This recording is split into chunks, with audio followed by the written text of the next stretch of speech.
Marilah kita berdoa. Puji syukur, terima kasih kami naikkan ke hadirat-Mu Tuhan, Allah Bapa kami yang maha baik, yang selalu memelihara jiwa raga kami dari waktu ke waktu, dan yang menjagai kami dari malapetaka dunia, sehingga kami beroleh kesehatan hingga saat ini. Terima kasih Tuhan atas anugerah-Mu. Kini kami hendak bersekutu dengan-Mu lewat firman-Mu yang akan diberitakan hamba-Mu di tengah ibadah kebaktian sektor ini. Berkatilah kami Tuhan, hadirlah dengan kuasa Roh Kudus-Mu, supaya kami beroleh pengharapan dan sukacita di tengah persekutuan kami saat ini. Dalam nama Yesus Kristus Tuhan kami mengucap syukur dan berdoa. Amin. Khotbah untuk kita Bapak Ibu Saudara-saudara pada ibadah kebaktian sektor hari ini diambil dari kitab Galatia pasal 5, dimulai dari ayat 16 sampai dengan ayatnya yang ke-26. Saya akan bacakan dalam nama Tuhan Yesus Kristus Tuhan kita. Demikian firman Tuhan. Hidup menurut daging atau roh. Maksudku ialah hiduplah oleh roh, maka kamu tidak akan menuruti keinginan daging. Tetapi keinginan daging berlawanan dengan keinginan roh, dan keinginan roh berlawanan dengan keinginan daging.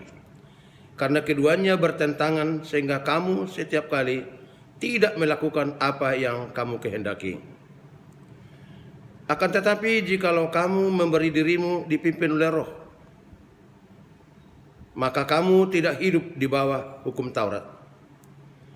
Perbuatan daging telah nyata, yaitu percabulan, kecemaran, hawa nafsu, penyembahan berhala, sihir, perseteruan, perselisihan, iri hati, amarah, kepentingan diri sendiri, percideraan, roh pemecah, kedengkian, kemabukan, pesta pora, dan sebagainya. Terhadap semuanya itu kuperingatkan kamu, seperti yang telah kubuat dahulu, bahwa barang siapa melakukan hal-hal yang demikian, ia tidak akan mendapat bagian dalam kerajaan Allah. Tetapi buah roh ialah kasih, sukacita, damai sejahtera, kesabaran, kemurahan, kebaikan, kesetiaan, kelemah lembutan, penguasaan diri. Tidak ada hukum yang menentang hal-hal itu. Barang siapa menjadi milik Kristus Yesus, ia telah menyalibkan daging dengan segala hawa nafsu dan keinginannya. Jikalau kita hidup oleh roh, baiklah hidup kita juga dipimpin oleh roh.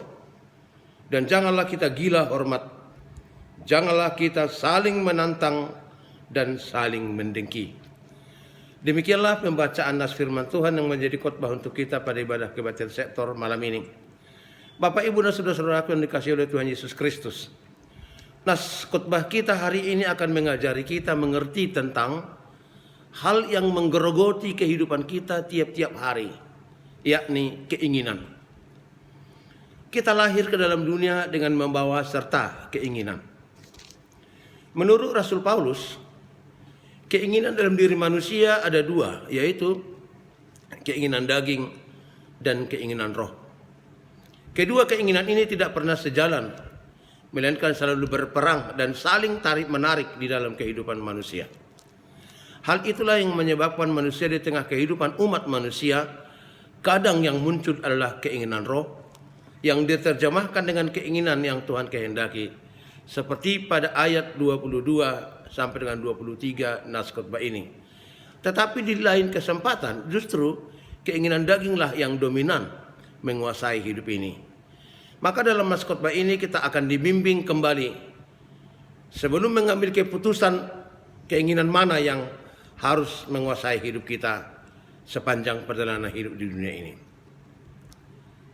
Bapak, Ibu, dan saudara-saudaraku yang kekasih, khotbah ini menerangkan tentang bagaimana Rasul Paulus mendaftarkan perbedaan yang nyata, yang amat menonjol antara hidup menurut daging atau hawa nafsu dan hidup menurut keinginan roh.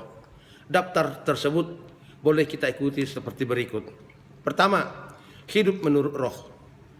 Hidup menurut roh ada sukacita, ada kasih, ada damai sejahtera, ada kesabaran, kemurahan hati, kebaikan, kesetiaan, kelemah lembutan, dan penguasaan diri.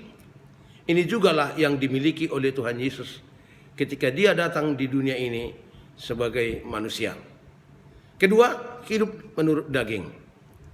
Ada percabulan, ada kecemaran, hawa nafsu, penyembahan berhala, sihir, perseteruan, permusuhan, iri hati, perselisihan, amarah, egoisme, dengki, roh pemecah belah, dan lain sebagainya. Ini adalah milik neraka. Kesimpulan Rasul Paulus menyebutkan bahwa hidup menurut keinginan daging adalah hidup yang dipimpin oleh keinginan daging dan oleh hawa nafsu, yang sering menjerumuskan manusia melakukan dosa dan kejahatan di hadapan Tuhan. Sedangkan hidup menurut roh adalah hidup yang dipimpin oleh roh, yang menjaga seseorang supaya tidak melakukan dosa dan kejahatan di dalam hidup mereka. Keterangan inilah yang tentu akan membawa pencerahan hati maupun pikiran warga jemaat yang ada di Galatia, supaya mereka nanti dapat menilai diri mereka sendiri. Apakah mereka sudah hidup dalam menurut roh, ataukah mereka masih tetap hidup menurut keinginan daging dan hawa nafsu? Perkembangan zaman para peradaban kehidupan manusia di dunia ini, saudara-saudara, dari abad ke abad atau dari satu generasi kepada generasi berikutnya, menunjukkan kecenderungan kehidupan umat manusia di dunia ini didominasi oleh keinginan daging. Saat keinginan manusia atau keinginan daging tidak terpenuhi, manusia pun nekat untuk berbuat apa saja. Tetapi keinginan roh yang membawa manusia untuk berbuat hal-hal yang bersifat positif dan baik tertinggal sangat jauh dibanding dengan kebutuhan manusia yang semakin meningkat sesuai perkembangan zaman. Maka manusia hidup dengan dominasi keinginan daging dan hawa nafsu. Kejadian ini diperparah dengan tawaran ilmu pengetahuan yang membuat segala sesuatu menjadi mudah dan murah. Pendidikan karakter manusia kini terabaikan oleh banyaknya kesibukan duniawi demi untuk memenuhi keinginan daging dan kebutuhan dunia belaka. Hal inilah sebenarnya yang harus selalu diingatkan bagi orang-orang percaya. Orang-orang yang hidup bukan hanya berharap sebatas dunia, tapi orang-orang percaya yang berharap akan kehidupan yang abadi bersama Tuhan di dalam kerajaan-Nya. Karena itu khotbah ini sangat penting untuk memberi cermin kepada kita, sekaligus memberi kesempatan untuk menyadari hidup kita menurut apakah sebenarnya. Apakah keinginan daging atau keinginan roh? Saudara-saudara, gereja-gereja yang memelihara pentarikan tahun gerejawi yang bermula dari Advent dan berakhir pada peringatan orang meninggal akhir tahun gerejawi, setiap tahunnya memperingati dan merayakan hari Pentakosta, yakni hari turunnya Roh Kudus kepada murid-murid Yesus yang kemudian menjadi rasul. Turunnya Roh Kudus itulah yang menghasilkan gereja lahir dan berdiri di dunia. Peristiwa turunnya Roh Kudus ini terjadi setelah 10 hari Yesus naik ke surga. Waktu kenaikan itu, Yesus menjanjikan penyertaannya kepada murid-muridnya. Matius 28 ayat 20. Aku akan menyertai engkau sampai kepada akhir zaman. Hal terpokok, saudara-saudara, yang harus dimiliki oleh setiap warga jemaat adalah menyangkut soal sikap hidup kita di dunia ini, berkaitan dengan pesan-pesan yang disampaikan oleh Tuhan Yesus. Bagaimanakah sesungguhnya kita hidup di dunia pada saat ini? Apakah kita menurut keinginan roh, atau hidup kita senantiasa hidup menurut keinginan daging dan hawa nafsu? Bagi kerajaan Tuhan, pijakan kita paling berharga adalah ketika kita hidup dalam ketaatan kepada keinginan roh yang connect dengan kehendak Tuhan. Kita perlu selalu sadar bahwa waktu ini tidak dapat kita hentikan. Waktu ini akan berjalan terus sampai kepada akhir zaman. Karenanya selagi masih ada waktu, mari kita gunakan untuk hidup menurut firman Tuhan. Hidup menurut keinginan roh. Karena dengan demikianlah kita boleh berkenan di hadapan Tuhan dan berharap akan berkat-berkatnya kita terima juga di tengah kehidupan dunia ini. Tuhan menyertai kita sekalian. Amin. Terima kasih Tuhan, firman-Mu telah menyapa kami, memberi pencerahan bagi kami, supaya kami bercermin dengan diri kami sendiri. Apakah kami berjalan di tengah kehidupan dunia ini berdasarkan keinginan roh atau keinginan daging dan hawa nafsu duniawi? Ketika kami masih berada dalam kehidupan berdasarkan keinginan daging, tolong kami Tuhan, sadarkan kami Tuhan, bahwa keinginan daging dan dunia ini akan binasa, tetapi roh akan hidup untuk selama-lamanya seperti yang telah Tuhan janjikan.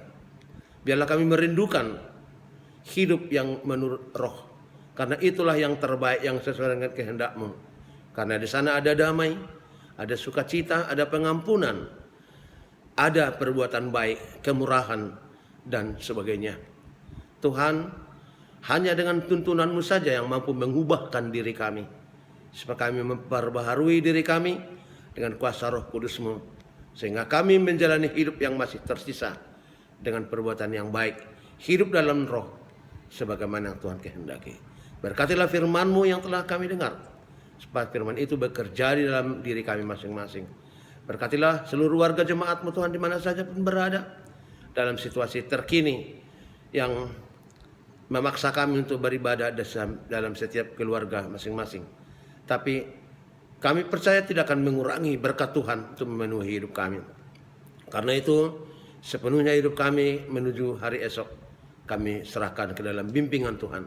Kami percaya Tuhan, Engkau berkenan menyertai kami, membimbing dan menuntun hidup kami senantiasa. Dalam nama Yesus Kristus kami berdoa dan mengucap syukur. Amin.